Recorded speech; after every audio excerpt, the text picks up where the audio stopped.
And we're in the home stretch now. And good starting field position. He'll get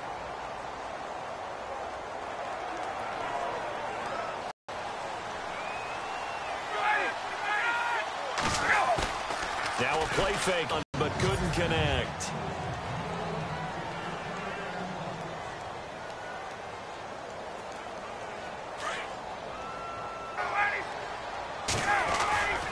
Again on 2nd and 10, it's Ryan. Rush coming, and he's taken down. Everson Griffin in there to drop him, and it'll be a loss of about 8. They were able to win last week despite him being sacked 4 times. They might need to tighten the reins a little bit, or this one may not end in another victory. You're right about that. They can't count on just winning their quarterback.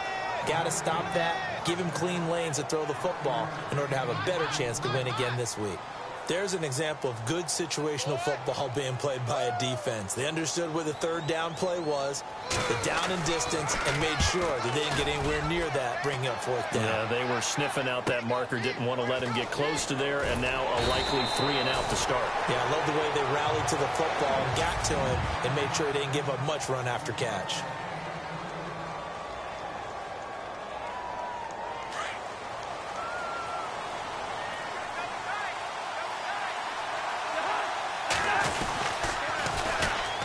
They run with Murray. He'll rumble for about 6 up across the 20 to the 22.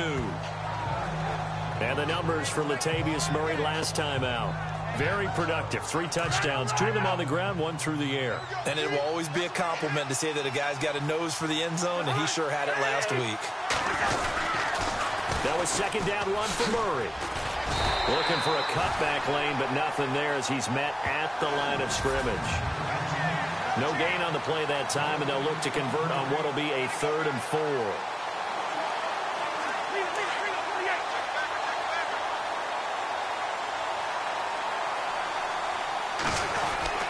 To throw is Cousins.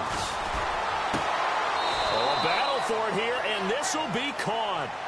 That one goes for 29 yards on 3rd down. And they better put that ball to the side because with that catch, he's a new single-season receiving yards record holder.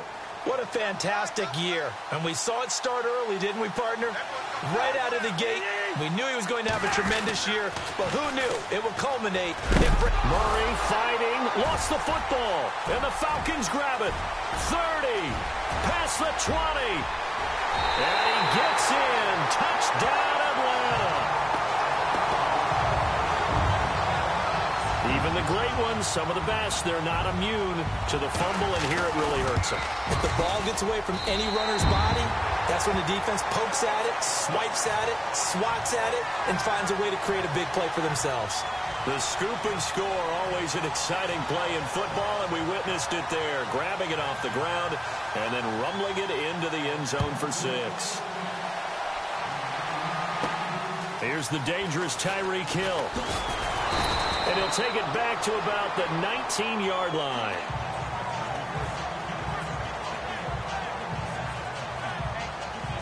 And out now come the Vikings.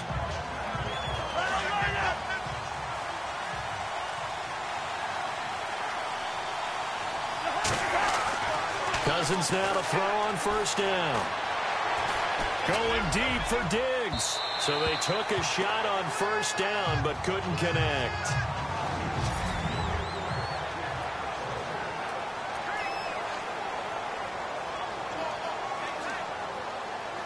So the incomplete pass brings up 2nd down.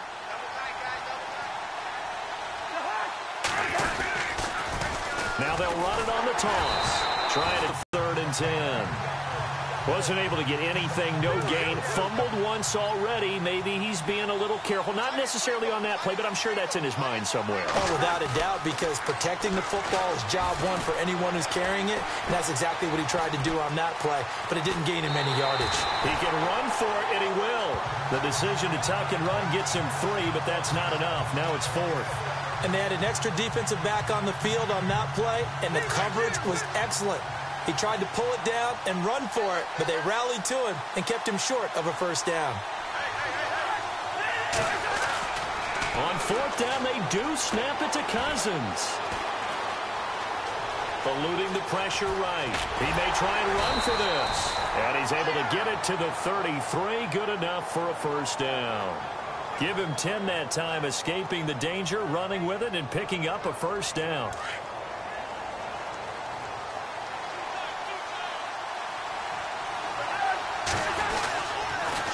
Now they'll run it on the toss. Well, the pretty move couldn't create much space, down just beyond the 35. It's a pickup of 4, and it'll bring up second down. We haven't seen much from him running the football here in this first quarter. No, you're right about that. We haven't seen much of him at all so far. They've stacked him up pretty well, but when you're trying to run the football, sometimes you got to play the long game. Keep handing it to him, and some of those runs that aren't working now, they turn into 6, 7, 8, and maybe more later on. And the second wave of tacklers is going to get him as they stop him behind the line. I think there's one element that just keeps increasing on defense in the NFL, and that's speed. They want it at every position, and we just saw there some linebackers that can go sideline to sideline, run past that trash, go past people, and make tackles near the sidelines. And not only near the sideline, but also in the backfield there. And he's taken down, trying to do a little too much, getting outside of the pocket, and it results in a sack. The rookie from UCLA, Tech McKinley, and that's going to make it fourth down. They said there was a lot of discussion in their defensive team meeting room after last week's performance. They had 7 sacks. Something in the water. There's one in the first quarter. A lot of discussion, a lot of excitement, because now everyone wants to get involved with this. Who's going to continue that process? Who's going to get to the quarterback this week? But they have to be careful. When you have that much pressure, they want to use it against you. Draws, screens, those types of plays. Let's see if they do that. Well, that, my friend, I guess is the definition of a head-scratcher. 4th and long, this stage of the game. What were they doing? I just have to believe that he looked at the situation, still in the first half, decided if there was a time to be aggressive, now was it, because there's still time to make up for it if things don't go right. Of course, a lot of questions on this one, and look, I want to go for it as much as anyone. But 4th and long? Yeah, I don't think I would have there. That one seemed a little bit on the irrational side. Fans might be a little angry at that one. Well, you had to punt on your first drive, and on the first play of the second drive, you end up going backwards. I would dare say they need something good to happen right here. Alongside Charles Davis, Brandon Gaudin, it's the Falcons in possession to begin quarter number 2, but they face a 2nd and long to start things out. Here's Ryan. Throwing middle, but it's incomplete. Austin Hooper, the tight end, was the intended target, and it's 3rd down. I know our vantage point might be a little bit better way up here, but that looked like an ill-advised throw to me. I didn't see anything open, and this play just didn't look right from the beginning. It did not. I thought he might get outside and just chuck it away. Dangerous pass, incomplete. Pressure coming from the Vikings, and they get there and bring him down. Eric Kendricks in there to get him for sack number 9 now on the year. Well, that play was the very definition of fast, quick, and in a hurry. Suddenly, he was there. Yeah, blink of an eye. That happened fast, and a big sack. He gets this one away, and boy, it's another boomer. And that'll hit in the end zone. Much too much leg there. That'll be a touchback.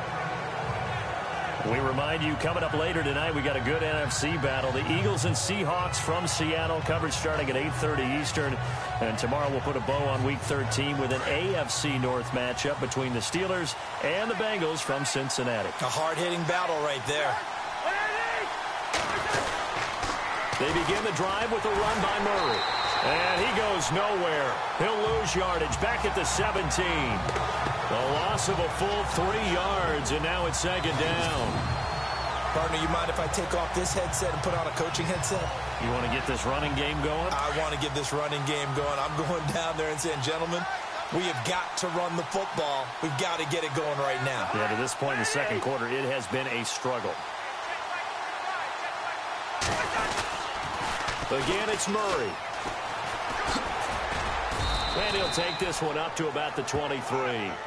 It looks like a pickup of 6. That leaves him with 7 yards to go on 3rd down. Another good run there for a guy who, remember, on Wednesday was named NFC Offensive Player of the Week for what he did a week ago. Yeah, and you know it takes some solid runs and some extra special ones in order to win that type of an award. I think he's locked in and wants to get it done a second time. And he's able to find Diggs. And he's able to get this one up to the 45-yard line. They convert on third with a gain of 22. He's such a good route runner. Shows it there on third down. Very proficient and a good pass. And you know what I've observed over the years in the NFL? The better... It's caught inside the 25. And he'll get this one down near the 20-yard line. An excellent pickup of 34 yards. There will always be a place for methodically marching the ball downfield.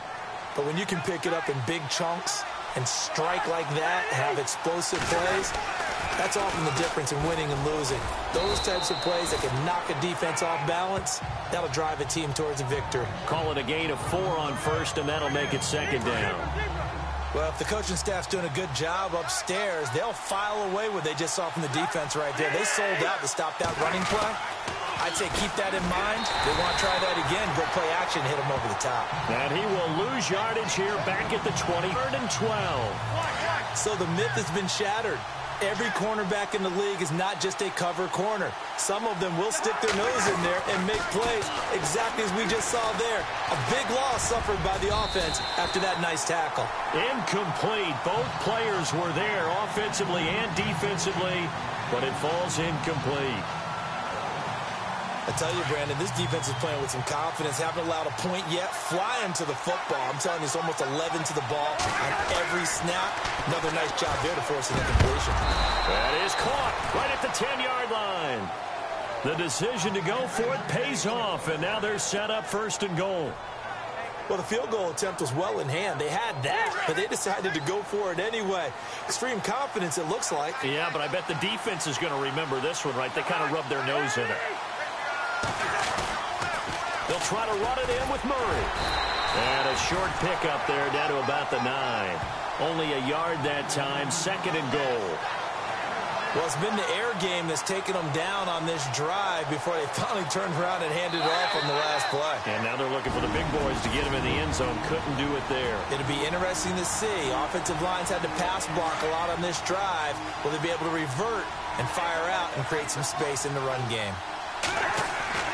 2nd down, Cousins. Escaping the pressure right. And he'll be brought down right on the edge of the goal line at about the 1-yard line. He turned that into a nice gain, gets him 8 yards closer for 3rd down. And we have to give credit to him for buying time and extending the play. But you know, there's some really upset defenders on that one. They thought that they had him. Instead, he was coated in Teflon and got away. Cousins now. A hit as he throws there, incomplete. So now 4th down looming. Remember, these guys went for it on their last drive, but it didn't work out. Now, even though it didn't work out, I would not be surprised at all if they went ahead and did it again. You miss 100% of the shots you don't take. Darn right. Now Cousins. It's caught in the end zone. Touchdown, Minnesota. Stephon Diggs with touchdown number 20 on the year. And the Vikings are an extra point away from tying this thing up. Big 4th down conversion for the score, and the defense, that is a tough pill to swallow. Big time for them. How about them just deciding to go for it on 4th down? And, oh, okay, forget the field goal, because that looked like an easy 3 points. Yeah, you might have had a defensive breakdown in there, but they pressed the issue and found a way to get it into the end zone. Give them big credit for that. And they'll put up the stop sign there as his guys will get it at the 25. Atlanta now coming out on the field. And I would say they went 3 and out last time, but actually they didn't even get to 3 and out. Still a strange decision to us here in the booth. Yeah, let's hope they don't go 1 and out, but maybe, possibly, let's try and think with them here. Try to play field position maybe, turn the ball over, put it in the hands of their defense. Who knows? You're a nice man.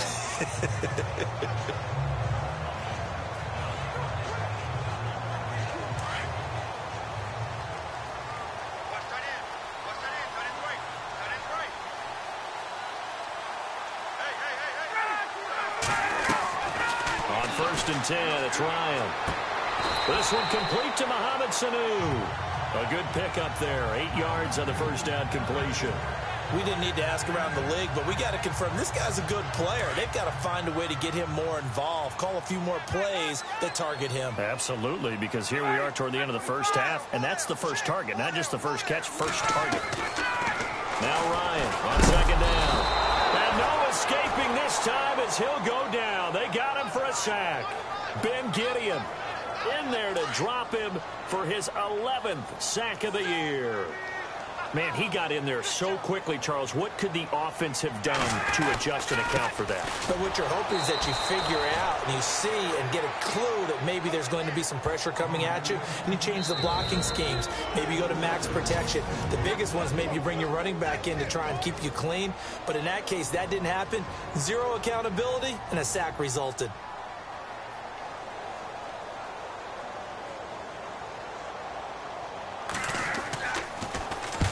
He's been a busy man here in this first half as he gets it away. Fielded at about the 28. So a change of possession here on the punt. And control of the football, switching hands with very little. And now out comes Minnesota. And with time quickly fading here in the second quarter, not sure how aggressively, offensively they want to play this. I think we'll find out just how much they trust their guys in this situation. If it looking for Diggs, and it's intercepted. Ricardo Allen with a pick. Jukes by again. Oh, and now he bowls him over. And his guys have got it back at the closing stages of the first half. That late in the clock, second quarter, why not just run it a time or two and get it into the locker room? What you're saying makes absolutely perfect sense. Run it and get out of there. But I'm just wondering if the pressure of today's NFL and the high-powered offenses that you're facing may force them into saying, let's try and get some more points. There you have it. Halftime quickly over. Third quarter, here we go. So both teams have their marching orders, and we'll get going again here in quarter number 3. This is fielded at the goal line. And he'll make it across the 20 as his guys will set up shop at the 23-yard line. Kirk Cousins now gearing up to lead this offense back out there. And he's had some time to chew on that interception he threw on his last drive back in the first half. Well, normally we say, well, get him right back out on the field and play again, right? But as you mentioned, had the halftime, had to stew about it a little bit. Maybe he'll have a chance to relax a little and kind of laugh and chuckle and let it go. He'll hope to respond positively here to start the third quarter. I think it's pretty evident. We can say what a difference a week makes. Last week, he ran pretty much wild, didn't he? Did pretty much what he wanted to do. But this one, they've stopped him cold. That, to me, that's good scouting and even better execution. Yeah, and they stopped him behind the line right there. They obviously watched the tape a few times and made some adjustments. They call it a gain of 19, and it moves the chain. NFL in receiving yardage. So he's done nothing at all to hurt his cause to stay in that spot. But I've been so impressed with how he's gotten it done. Body control, route running. How about the way he competes for the football at the end of the play? They're throwing it on first down, but no one was open, so he gets flushed out of the pocket, runs towards the sidelines, gets out of bounds with a good gain and a first down. Now they'll run it on the toss. 2 yards on the pickup there. It'll be 2nd and 8. I'd say they've got to find a way to get him going. He's such a big part of their offense. I wonder if they might throw it a little and come back to the run. Anything, because you're right. He's pretty much been completely neutralized.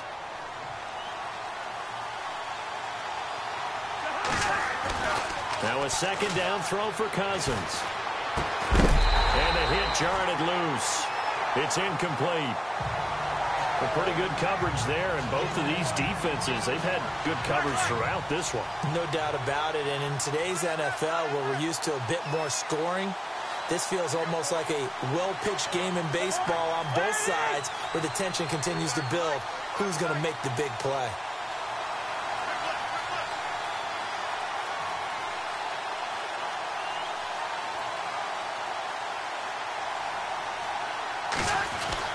On 3rd down, Cousins. Flush to his right. He can run for it, and he will.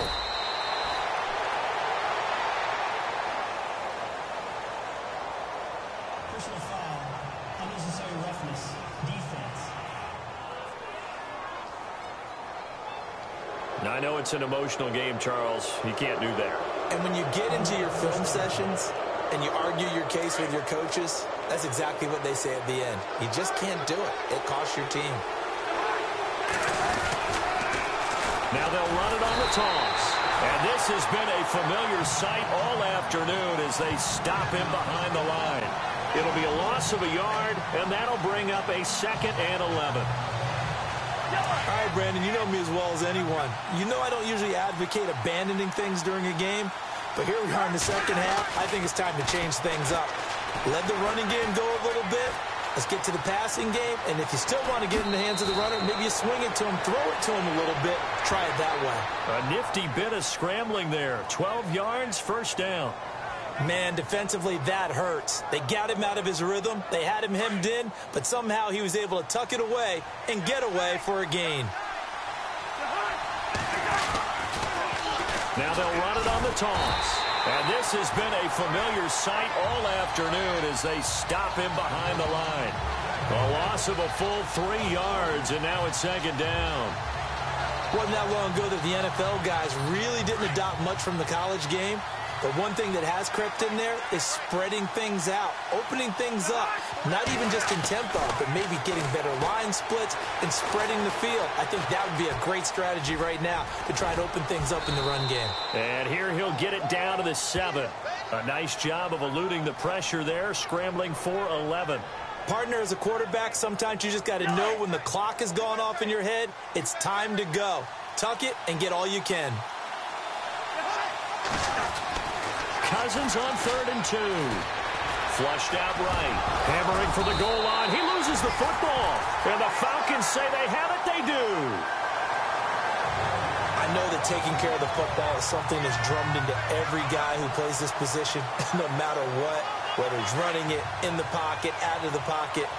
But it's almost surprising to me that there aren't more fumbles by that position because of the way that they get attacked on each and every play. Well, they had the fumble last week. Now here's 2 weeks in a row with a fumble loss. Concentration has got to be there, and he's got to understand how much time he has to take care of a play. And maybe his clock is off just a little bit. Well, they're hoping that the second half is better for him than the first half. They've got to find a way to get him going. He's a big part of their offense. Again, they'll run with Freeman. They find some open. Devontae Freeman. They're not going to get him. He's at the 50. He's at the 30. The 20. And all the way down to the 7-yard line. A big run there by Freeman. 86 yards. They're trying to show that they can run the ball and protect this lead. Give it to the backs, play a little bit of keep away, don't you think? And that's probably a good philosophy at this point, going to make that defense stand up and stop them. The former Indiana Hoosier here, Tevin Coleman. And a little bit of space there, takes it inside the 5 to the 3. A pickup of 4 on 1st down. It'll be 2nd and goal. When we talk about being on schedule, I think they're on schedule after that run, getting it right down there on the doorstep. Maybe even a little bit ahead, because now the defense can't dictate with pressure. They're guessing about where you're going to go. I might come right back at them with the same play, the same set, and see if they can stop them. He'll wind up losing a yard on the play, and that'll make it 3rd and goal. 2 straight shots on the ground. Now on 3rd, do you go to the air? I think the possibility exists, and if you're doing it, you're probably going to play it. And that is caught. Touchdown, Falcons. Taylor Gabriel, his 3rd touchdown now on the year. And the Falcons will extend their lead. Well, that's about as quick of a passing touchdown as you'll ever see right there. Everyone has a section in their playbook called the quick game. That was a super quick game. Out of the hands of the thrower, bam, right to the receiver, successfully for a touchdown. How in-depth is that quick game part of the playbook? It's pretty in-depth because people want the ball in the hands of the quarterback into the playmaker's hands downfield as fast as possible. There are a lot of plays, a lot of options involved with that. And he'll take this up past the 20 and down at the 22-yard line. Here's Stephon Diggs as he and the rest of the offense get ready to go again. And I know that they've double-teamed him a couple times, but not a ton. Whatever they're doing isn't working. He's up over 100 yards. We'll see how they adjust. And when they do that, they weaken their defense in other places as well. And how many times have we done games where we've seen a guy have a big game like this? But it's usually not by himself, is it? Right. Usually it opens it up for other people to have big games as well. 2nd down, 9 yards to go.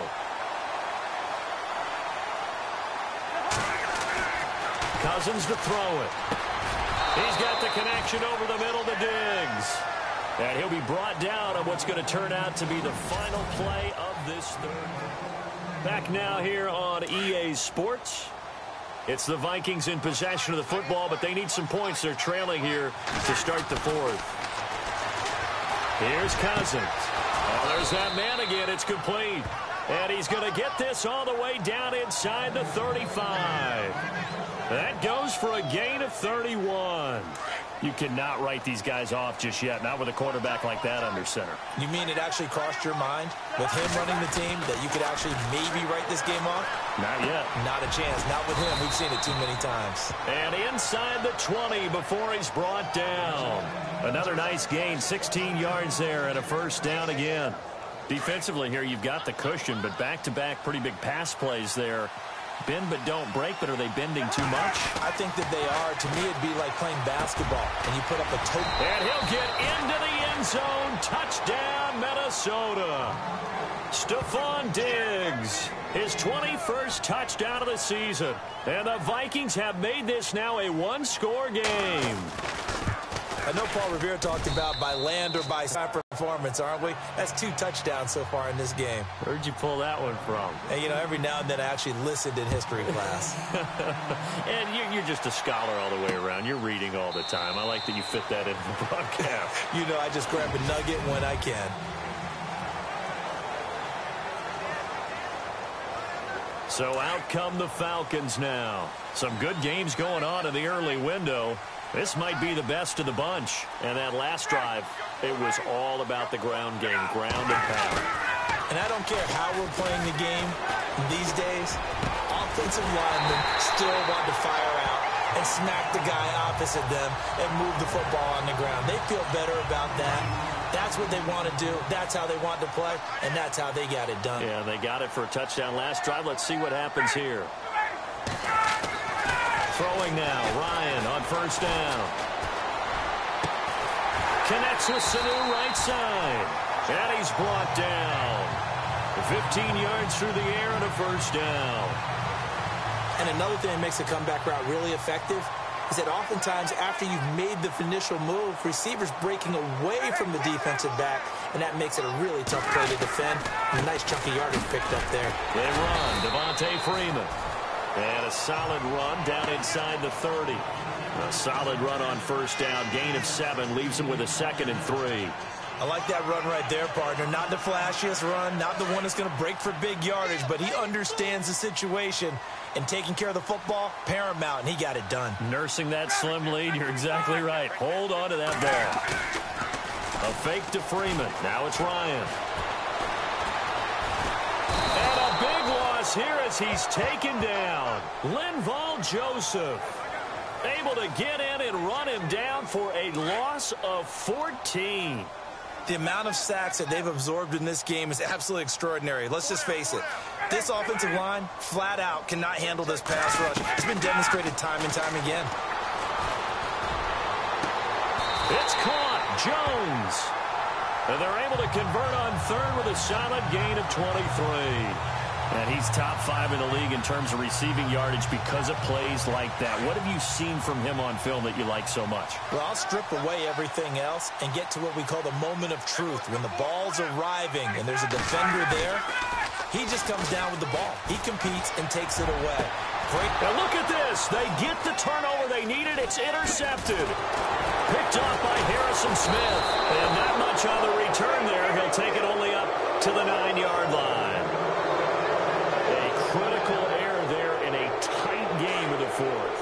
All you talk about is taking care of the football, and especially with a lead here in the fourth quarter, turning it over, now the door is open for the opposition. Just in general, when you're passing in the fourth quarter with a lead, no matter at what point, you got to be super careful. Got to be careful, and sometimes you can be so careful that you end up running yourself into an error.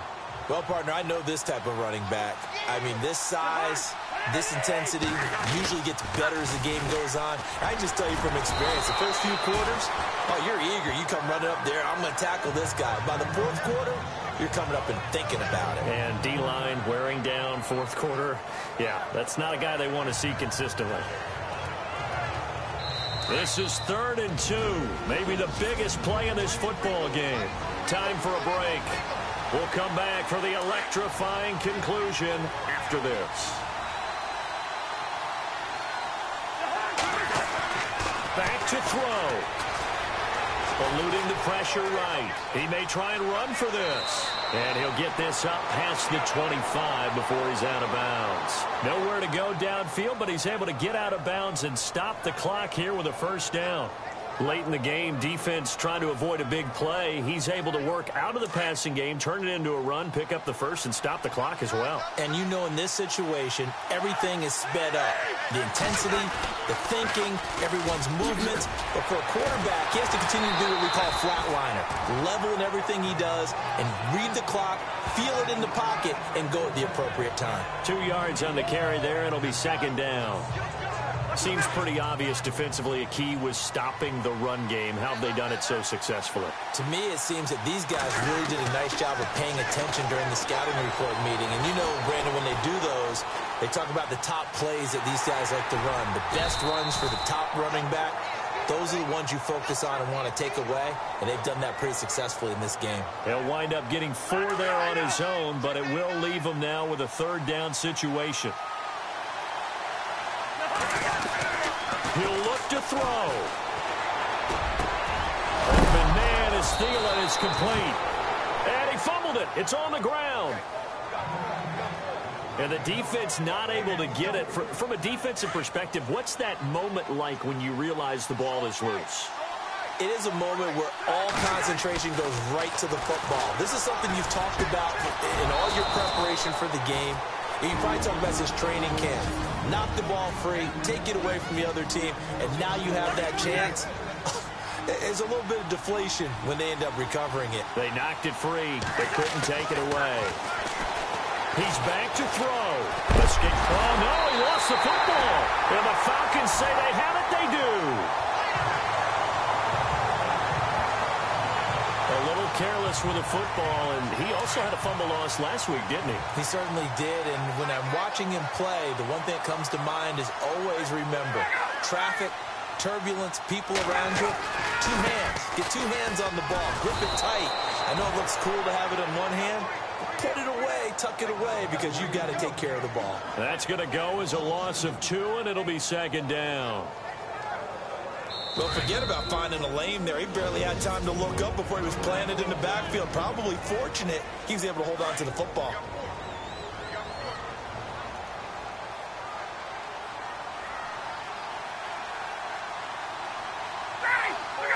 The Falcons in victory formation as they take a knee. Now the defense will burn their 3rd and final timeout. And as the two teams talk it over on their respective sidelines, we take a break.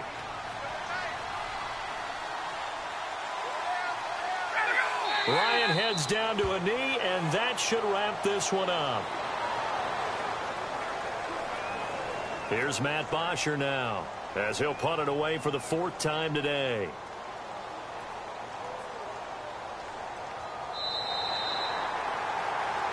And Charles, I think with his